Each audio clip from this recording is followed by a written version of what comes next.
जय हिंद। आज हम लोग देखेंगे मुगल काल में झारखंड। मुगल काल में हमारा झारखंड क्या था, उनके समय काल पर हमारा झारखंड से जो है कि किस तरह के प्रमाण साक्ष्य मिलते हैं, उनके शासन काल में हमारा झारखंड पर क्या प्रभाव पड़ता है। आज हम लोग इन्हीं बातों पर चर्चा करेंगे और जानने का प्रयास करते हैं। तो फाइनली लोधी वंश का जो अंतिम शासक हुआ इब्राहिम लोधी, उसको शिकस्त दे करके 1526 ईस्वी में बाबर ने मुगलिया सल्तनत का दौर प्रारंभ किया, यानी मुगल सल्तनत का नींव डाल दिया। इसका ये बहुत ही प्रभावी और बहुत ही प्रतापी शासक हुआ। ये बहुत आक्रामक हुआ करता था। ये बहुत कम सैनिकों के साथ भारत आया था और बहुत कम उम्र में ये आकर के जो है कि इसके पास सैन्य क्षमता और कुशल सैन्य क्षमता इसके पास थी और बेहतर तकनीक से जो है कि ये झारखंड सॉरी भारत के अंदर में आक्रमण करता है और पूरे भारतवर्ष के अंदर में अपना जो है कि हुकूमत, अपना जो है वर्चस्व को वो है कि जमा लेता है। तो उसी कड़ी में हमारे झारखंड में उस दौर में, उस समय काल में क्या प्रभाव पड़ता है, आइए हम लोग इसके विस्तृत जानकारी को देखेंगे इस वीडियो के माध्यम से। तो ये वीडियो काफ़ी इन्फॉर्मेटिव होने वाली है, आप वीडियो के अंत तक जरूर बने रहें। तो आइए शुरू करते हैं और जानते हैं। बाबर और हुमायूं के काल में झारखंड जो है मुगल विरोधी अफगानों का आश्रय हुआ करता था। यानी जब मुगल आए पूरे भारत के अंदर में, तो ऐसा नहीं कि आने के बाद पूरे भारतवर्ष के अंदर में इनका वर्चस्व कायम हो गया तुरंत, ऐसा नहीं। बहुत सारे इलाके में इससे पहले मान के चलिए अफगानी शासक जो है कि वो राज कर रहे थे, हुकूमत कर रहे थे।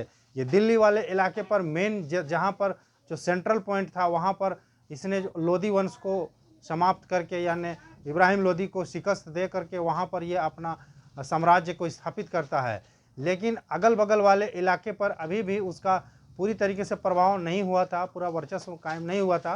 तो इसी संदर्भ में हम लोग देखते हैं कि जो अफगान शासक या अफगानी जो हुआ करते थे उस दौर के, वो इनके लिए छिपने का या बचने का आश्रय स्थान बना हुआ था हमारा झारखंड। क्योंकि झारखंड में बहुत घने जंगलों का ये देखा जाता है, असर देखा जाता है कि यहाँ बहुत घने जंगल हुआ करते थे।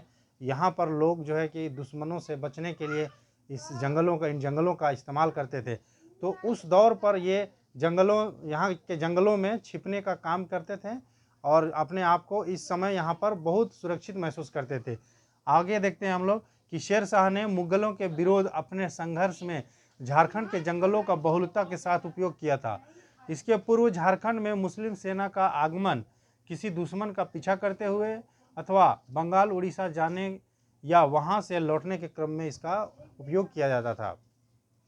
यानी झारखंड की भूमि का जो उपयोग होता था, इससे पहले मुगल दौर के से पहले जो उपयोग होता था, तो या तो मुस्लिम आक्रमण या मुस्लिम सैनिक जो है कि किसी अपने दुश्मन को पीछा करते हुए यहाँ तक पहुँचते थे, या तो फिर उड़ीसा या बंगाल वाले क्षेत्र पर अगर इनको जाना होता था, चाहे व्यापारिक दृष्टिकोण से देखा जाए या किसी अभियान के दृष्टिकोण से देखा जाए, तो यहाँ पर जो है कि इसका उपयोग जो है कि उसी समय होता था। लेकिन अभी क्या है कि जब मुगल जो है कि यहाँ पर आ गए हैं, बाबर और हुमायूं के दौर में जब मुगल का जब दौर चल रहा होता है, उस समय अफगानों के बचने का और उनके आश्रय के लिए ये स्थान बन गया था, जिसमें शेर शाह सूरी भी हैं, क्योंकि ये अफगान ही शासक हुआ करते थे। और ये इस समय में अच्छा खासा समय जो है कि झारखंड वाले क्षेत्र पर रह करके और यहाँ पर बिताया।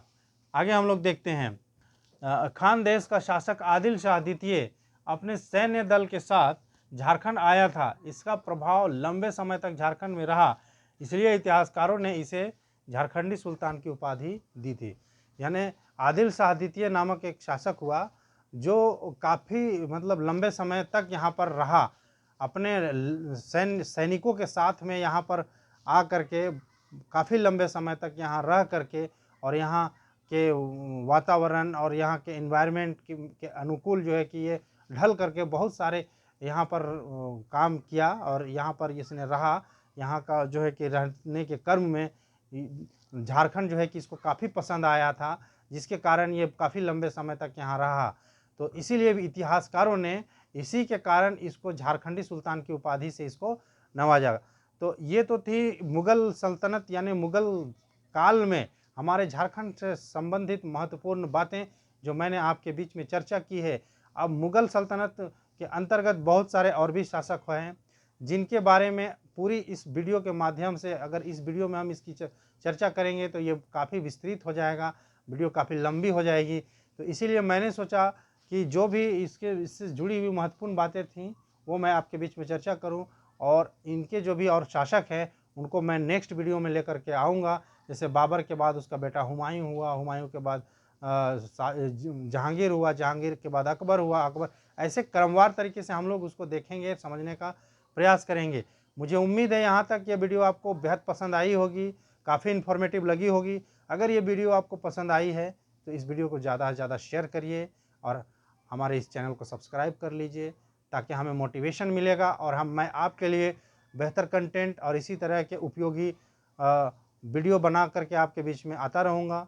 आज के लिए इतना ही रखते हैं, मिलते हैं नेक्स्ट वीडियो में, तब तक के लिए धन्यवाद।